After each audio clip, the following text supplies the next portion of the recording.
video guys, may nag-request sa atin kung paano daw ba tayo gumamit ng ibang boses at anong apps daw yun guys. Kung ano daw yung ginagamit natin para maiba yung boses natin sa bawat content natin. So for today's video guys, I'll teach you how to do this. But before guys, please subscribe and hit my notification bells para updated ka sa marami ko pang content upload.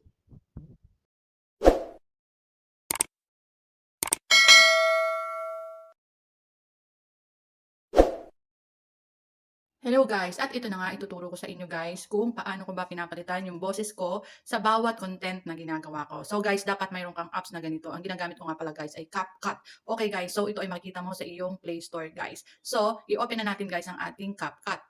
Yan guys, kung makikita mo siya guys, inopen ko na ang aking CapCut at mayroon kang makikita dito new project. I-click mo lang guys yung new project and then hanapin mo guys yung video na gusto mong i-edit. Halimbawa, dapat mayroon ka nang naka-ready guys sa iyong gallery. So ako guys, mayroon na. So, eto siya guys. I-click ko yung video na gusto kong palitan ng boses and then i-add ko siya.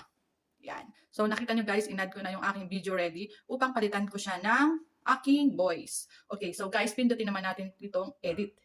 Pag napindot mo na guys itong edit, hanapin mo lang yung voice changer. Okay guys, so eto siya.